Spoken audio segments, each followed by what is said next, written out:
지냈으면 좋겠습니다. 초등학교 시험 문제에 북극에서 사는 동물 5마리를 적으라고 시험 문제가 나왔습니다. 이 친구가 한참을 고민하더니 일단 2마리는 적었습니다. 북극곰 그리고 펭귄. 나머지 3마리가 기억이 안 나요. 한참 있다가 결국 답안지를 제출했습니다. 뭐라고 적은지 아십니까? 북극곰 3마리, 펭귄 2마리. 사실 펭귄은 남극에 삽니다. 남극에. 오늘 보면은 다윗이 법궤를 옮기다 실패한 장면이 기록이 되어 있습니다.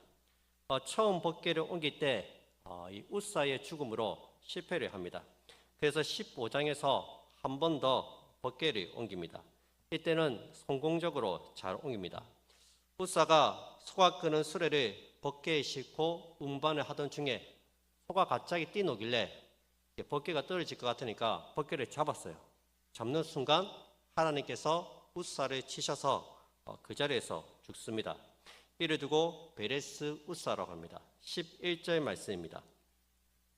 여호와께서 우사의 몸을 찢으셨으므로 다윗이 노하여 그곳을 베레스 우사라 부르니 그 이름이 오늘까지 이르니라. 여러분, 베레스 우사의 뜻이 무엇입니까? 여호와께서 우사의 몸을 찢으셨다.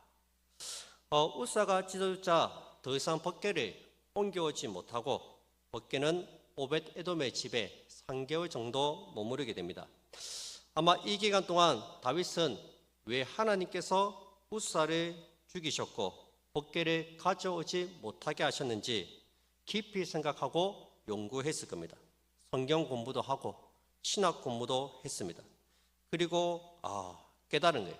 법궤는 수레에 싣고 오는 것이 아니라 레위인들이 어깨에 메고 옮겨야 된다는 것을 깨달았습니다.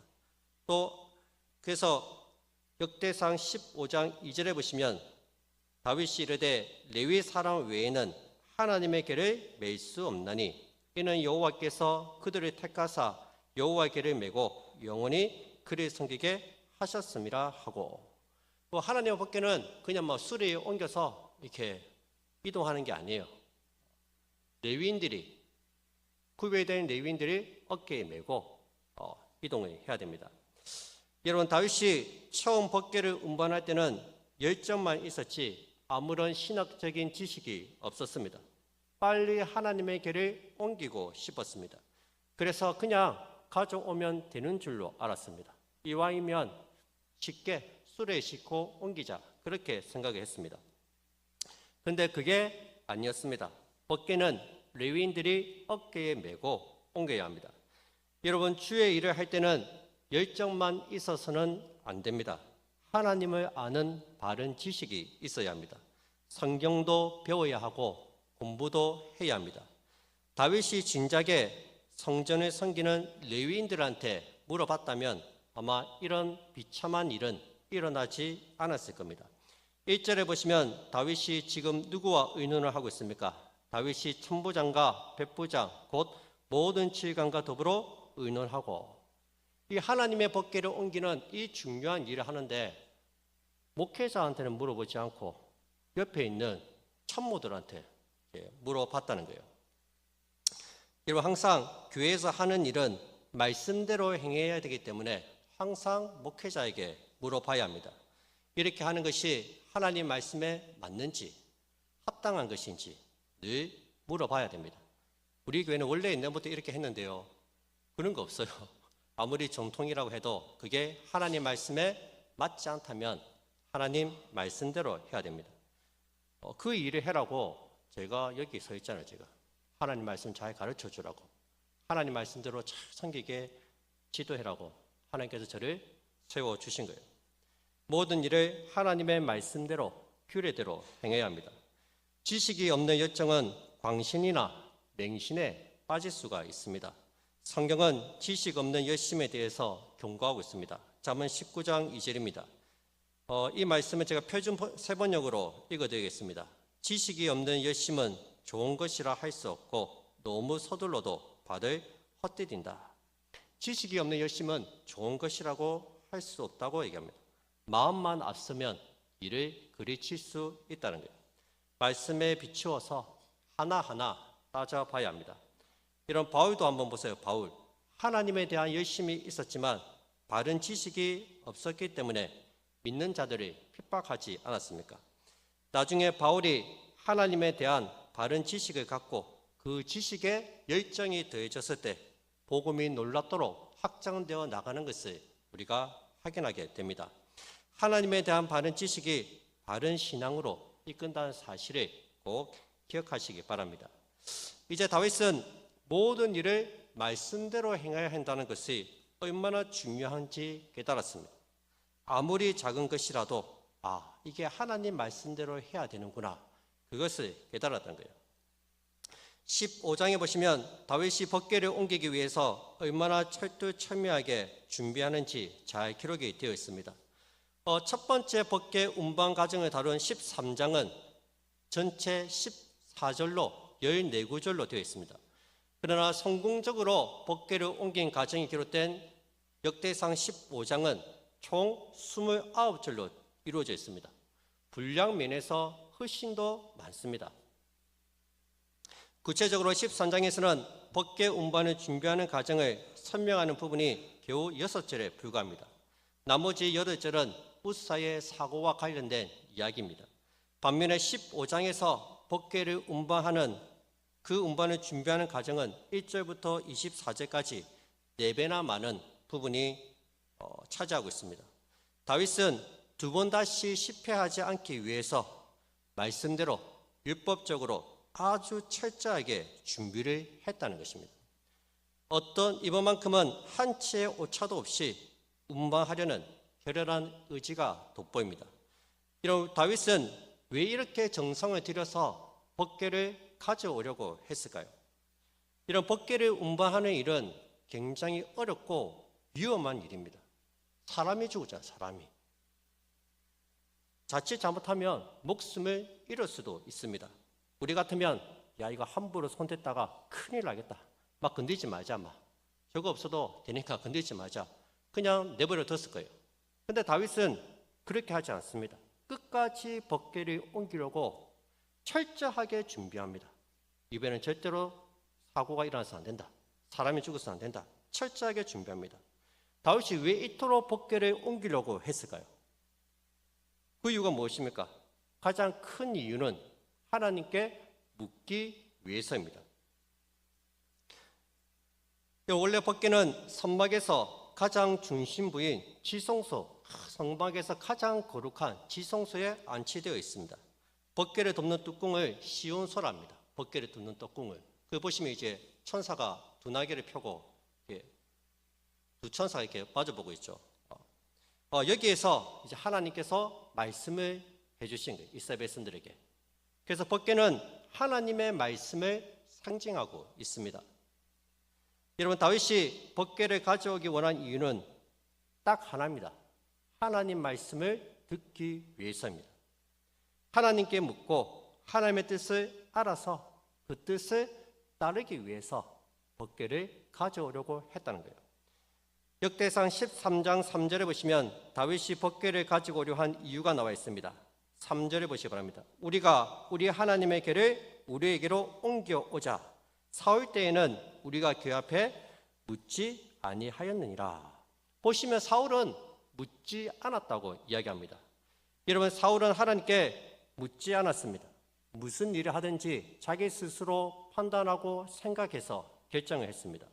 사실 사울은 하나님 말씀에 관심이 없었습니다. 그에게는 하나님의 뜻보다는 여론이 더 중요했습니다. 늘 여론조사에 신경을 썼고 지지율이 1%라도 떨어지면 불안해했습니다. 사람들의 평가가 중요했고 사람들의 인기에 더 많은 관심을 가졌습니다. 그래서 법궤를 별로 중요하게 생각하지 않았습니다.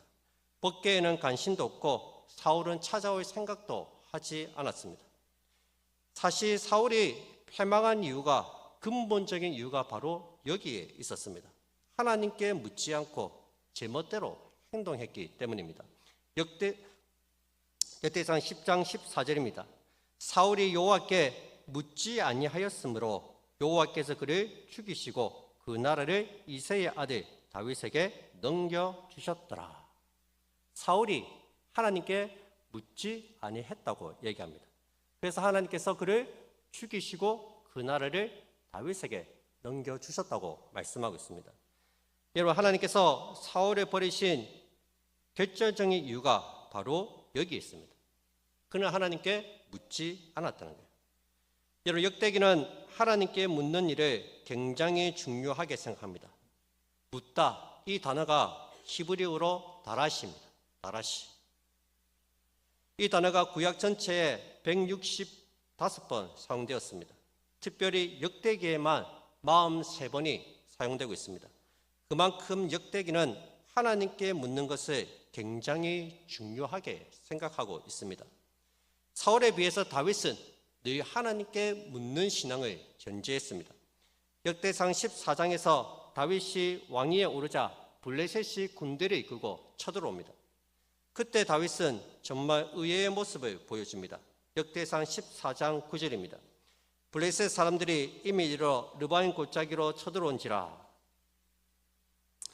블레셋이 르바임 골짜기로 선제 공격을 해왔습니다. 여러분, 이런 긴박한 순간에 어떻게 해야 됩니까? 공격이 들어옵니다. 적들이 빨리 대응을 해야 되겠죠. 즉각적으로 대응해야 됩니다. 북한이 무력 도발하면 어떻게 해야 됩니까? 선조치 후 보고입니다. 일단 대응하고 그 다음에 보고를 해야 됩니다. 근데 다윗은 선보고 후 조치입니다. 먼저 하나님께 묻고 행동합니다. 10절을 보시죠. 10절. 다윗이 하나님께 물어 이르되 내가 블레셋 사람들을 치러 올라가리이까 주께서 그들을 내 손에 넘기신다이까 하니 여호와께서 그에게 이르시되 올라가라 내가 그들을 네 손에 넘기리라. 여러분, 지금 적군이 국경을 넘고 있습니다. 당연히 공격을 해야죠. 기다릴 시간이 뭐가 있습니까? 그런데 다윗은 제일 먼저 하나님께 물었습니다. 하나님, 올라가서 블레셋을 칠까요 말까요? 하나님이 올라가라 말씀하시자 그때서야 올라갑니다. 여러분, 다윗은 긴박한 순간에도 하나님의 도우심을 바라고 하나님께 먼저 물었습니다. 두 번째, 블레셋이 쳐들어왔을 때도 마찬가지입니다. 이때 역시 다윗은 먼저 하나님께 물어봅니다. 역대상 14장 13절 14절입니다. 블레셋 사람들이 다시 골짜기를 침범한지라 다윗이 또 하나님께 묻자온대. 또 하나님께 묻습니다. 하나님이 이르시되 마주 올라가지 말고 그를 뒤로 돌아 뽕나무 숲을 맞은편에서 그들을 기습하래. 두 번째 정도에서도 다윗은 한결같이 하나님께 또 묻습니다. 또 하나님께 묻고 하나님의 말씀에 순종해서 블레셋을 쳐 부숩니다. 그 블레셋은 두 번 다시는 이스라엘을 침범하지 못합니다. 하나님께 묻고 말씀대로 나갔을 때 하나님은 큰 승리를 거두게 해주셨습니다. 여러분, 사실 다윗은 늘 하나님께 물었습니다. 사울이 죽고 그의 막내 아들이 왕위를 이어서 왕으로 있었습니다. 물론 무늬만 왕이었지 실제적으로는 아무런 힘이 없는 왕입니다. 다윗이 얼마든지 올라가서 전국을 통일하고 왕이 될 수 있는 상황입니다. 그런데 이때도 다윗은 하나님께 묻습니다. 사무엘하 2장 1절에 보시면 그 후에 다윗이 여호와께 여쭈어 아뢰되 내가 유다 한 성읍으로 올라가리까 여호와께서 이르시되 올라가라. 다윗이 이르되 어디로 가리까 이르시되 헤브론으로 갈지니라. 다윗이 아주 구체적으로 물어봅니다. 하나님, 사울이 죽었습니다. 어떻게 할까요? 제가 올라가서 왕이 되면 되겠습니까? 어떻게 하면 좋을까요? 하나님께서 뭘 하십니까? 그래, 올라가라. 그럼 하나님 어디로 갈까요? 헤브론으로 가라. 알겠습니다. 헤브론으로 가겠습니다. 다윗은 구체적으로 하나님께 묻습니다. 그리고 하나님은 구체적으로 다윗에게 말씀해 주십니다. 다윗은 일평생 하나님께 묻는 신앙을 견지했습니다. 후에 다윗이 나이가 많이 들어서 왕위에서 물러날 때가 되었습니다. 이제 다윗은 물러가고 그 아들 솔로몬이 이제 왕위에 오릅니다. 이때 성전 건축을 준비합니다. 그때에도 마지막으로 신하들에게 다윗이 신신당부를 합니다. 너희들 하나님께 먼저 묻고 성전을 건축해야 된다. 함부로 손대면 안 된다 말합니다. 역대상 22장 19절입니다. 이제 너희는 마음과 뜻을 바쳐서 너희 하나님 여호와를 구하라. 그리고 일어나서 여호와 하나님의 성전을 건축하고 여호와의 언약궤와 하나님의 성전 기물을 가져다가 여호와의 이름을 위하여 건축한 성전에 드리게 하라 하였더라. 너희 마음과 뜻을 바쳐 너희 하나님 여호와를 구하라. 여기서 구하라 이 말이 달하십니다. 물어보라는 거예요. 먼저 하나님께 묻고 일을 행하라는 거예요. 어떻게 성전을 건축할지, 성전의 기물들을 어떻게 배치를 해야 될지 먼저 하나님께 묻고 성전을 건축하는 거예요. 누구가 보기에 좋을 대로 편한 대로 그렇게 하지 말고 하나님께 한번 물어보고 성전 기물들을 잘 배치를 해라는 거예요. 왜 그렇게 신신당부합니까? 성전 기물을 함부로 만졌다가 사람이 죽었습니다. 우사가 죽었습니다. 하나님께 바쳐진 이 물건들은 다 소중한 것들입니다. 함부로 대해서는 함부로 이렇게 사용하면 안 됩니다. 이게 뭐 내게 아니라고 뭐 함부로 만지고 함부로 이렇게 하시면 안 돼요. 다 하나님께 바쳐진 거죠. 다 하나님께 예배드리기 위해서 이게 있는 것들인데 이것들을 우리가 함부로 사용하고 이렇게 해서는 안 된다는 거예요. 여러분 교회에 있는 기물들을 조심해서 사용하시기 바랍니다. 내 것이 아니라고 함부로 다뤄서는 안 됩니다. 또 우리가 교회에서 어떤 일을 진행해 나갈 때 반드시 하나님께 물어야 합니다. 교회는 하나님의 뜻 가운데서 바로 세워져야 되기 때문에 무슨 일을 하든지 늘 하나님께 물어야 됩니다. 저는 위임식을 준비하면서 하나님께서 가장 기뻐하시는 교회의 모습이 무엇일까? 하나님께서는 우리 교회를 통해서 과연 무엇을 하고 싶으실까? 늘 묻고 저는 기도하고 있습니다. 내 교회가 아니잖아요. 하나님의 교회이기 때문에 하나님이 원하시는 모습으로 교회가 이루어져야 되지 않겠습니까? 저보고 추진력이 좋다고 하는데 저는 추진력이 좋은 게 아니고 먼저 하나님께 묻고 기도하고 내 마음에 확신이 들면 하는 거예요. 근데 신기하게도 그렇게 나가면 하나님이 사람을 붙여줘. 사람을. 필요한 재정을 채워주십니다. 저는 제가 하고 싶어서 하는 게 아니에요. 기도하고 확신이 있으니까 하는 겁니다. 동강 유가운도 기도하는 가운데 야, 내가 그 지역 한번 가봐야 되겠다. 가서 쟤들도 한번 전도해야겠다. 찾아가는 거예요. 그냥 하는 게 아니라는 거예요. 제가 문일을 할 때 목사님이 또 이거 왜 하지? 그렇게 궁금해하지 마시고 뭔가 있는갑다. 하나님께 받은 응답이 있으니까 저렇게 하시는갑다. 그렇게 생각하시고 기도해 주시고 도와주시면 됩니다. 책임은 제가 다 집니다. 잘못되면 걱정하지 마시고. 여러분 다윗이 법궤를 성공적으로 운반해서 어디에다 갖다 둡니까?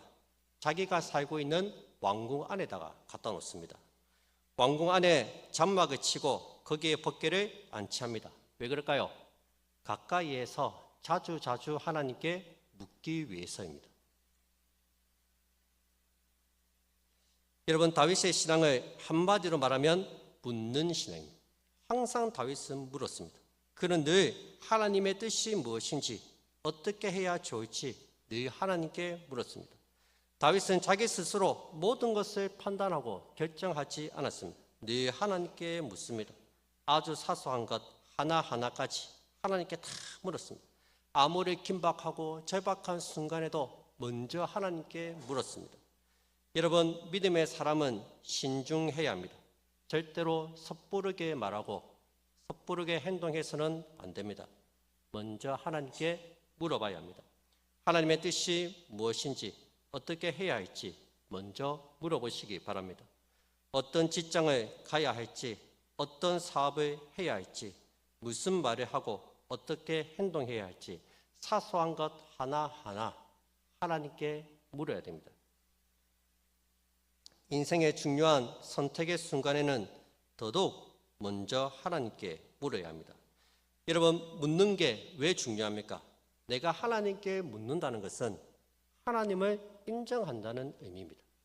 하나님께서 내 삶을 인도해 가시고 나에 대해서 가장 잘 아신다는 것을 내가 믿기 때문에 하나님께 묻는 거예요. 아이들이 한 번씩 아빠에게 묻습니다. 귀찮지만 그래도 물어보면 아빠는 기분이 좋아요. 왜? 얘가 나를 아빠로 생각하고 있구나. 나에게 도움을 요청하고 있구나. 기분은 좋아요. 저는 여러분들이 고민이나 문제가 있으면 저에게 물어봤으면 좋겠습니다. 궁금한 게 있으면 물어보세요. 제가 물어본다고 해서 물지는 않을 테니까 물어보시고 같이 나갔으면 좋겠습니다. 다윗은 늘 물었습니다. 늘 하나님을 의식하고 하나님의 주인 되심을 인정했습니다.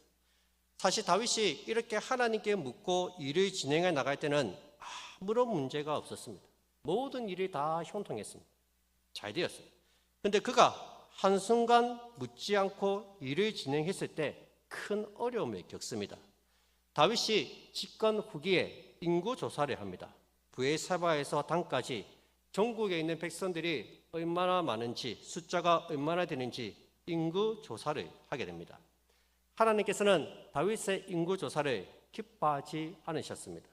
이 사건으로 온역이 이스라엘 전역을 휩쓸었고 결국 7만 명이 목숨을 잃었습니다. 다윗 한 사람 때문에 7만 명이 전염병으로 다 죽었습니다. 왜 이런 일이 일어났습니까? 다윗이 하나님께 묻지 않고 인구 조사를 했기 때문입니다. 역대상 21장 1절입니다. 사탄이 일어나 이스라엘을 대적하고 다윗을 충동하여 이스라엘을 계수하게 하니라. 성경은 사단이 다윗을 충동시켰다고 합니다. 사단이 잘못했네. 다윗을 충동시켰으니까, 가만히 있는 다윗을 건드렸으니까 사단이 잘못했네. 그렇게 생각할 수 있습니다. 그렇지 않아요. 여러분, 사단이 우리 안에 악한 마음은 줄 수 있습니다. 그러나 실제로 악을 행하는 것은 사단이 아니라 우리 자신입니다. 사단이 선악과를 따먹도록 유혹할 수는 있습니다. 근데 실제로 선악과를 따먹은 건 사단이 아니라 하와입니다. 만약 아담이 먼저 하나님께 물었다면 선악과를 먹지 않았겠죠. 하나님께 묻지 않고 독단적으로 행동했다가 이 땅에 죄가 들어온 거예요. 마찬가지로 다윗이 하나님 인구조사를 할까요 말까요 물었다면 아무런 의도 없었을 거예요. 근데 묻지 않고 사단의 충동에 가다가 이런 일을 당한 거예요. 여러분, 이처럼 하나님께 묻고 일을 진행해 나가는 것은 굉장히 중요합니다. 하나님께 묻지 않으면 실패할 수 있고 범죄할 수도 있습니다. 무슨 일을 하시든지 제일 먼저 하나님께 기도하시고 모든 일을 진행해 나가시기 바랍니다. 때로는 하나님께 기도해도 응답이 없을 때가 있어요. 그런 응답이 없는 게 아니고 기다리라는 거예요. 좀 더 기다려봐라. 기도하면서 계속 기다리시면 됩니다. 그러면 응답이 옵니다. 오늘 보면 마지막에 보시면 사울과 같이 비극적인 일을 당한 한 사람을 만나게 됩니다. 모든 사람들이 하나님의 개가 돌아오는 것을 보고 기뻐했을 때 단 한 사람만 기뻐하지 못했습니다. 바로 사울의 딸 미갈입니다. 미갈은 다윗이 하나님의 개 앞에서 다윗은 하나님의 개가 이제 들어오니까 너무나 기뻐서 막 춤추고 막 이렇게 바지가 벗어질 정도로 그렇게 기뻐하면서 춤췄어요.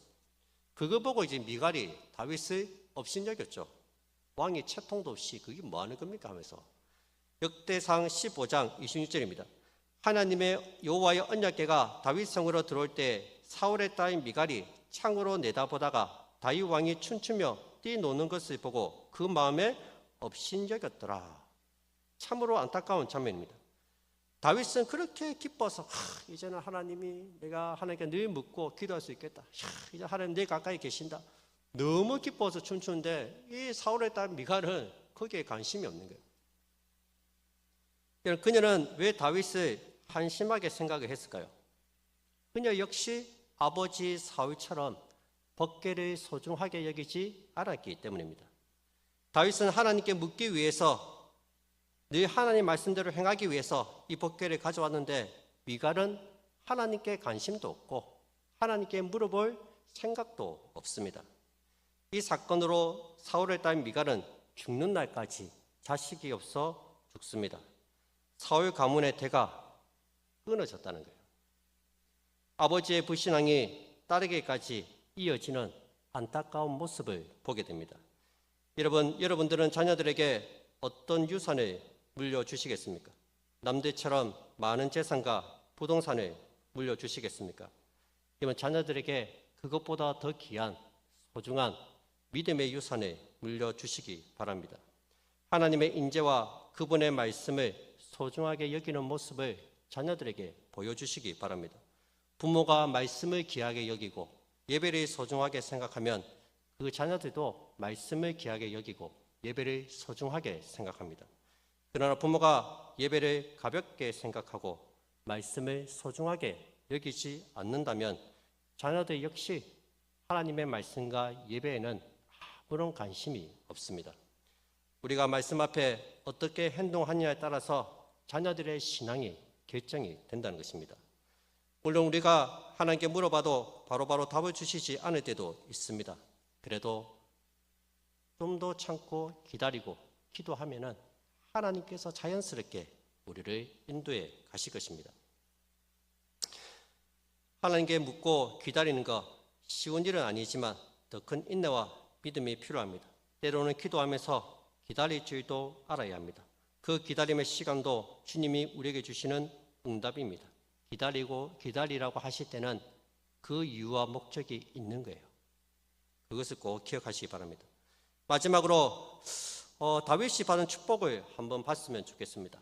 여러분 보세요. 법궤를 운반하는 과정이 13장에서는 법궤 운반이 실패했고 15장에서 법궤 운반이 성공합니다.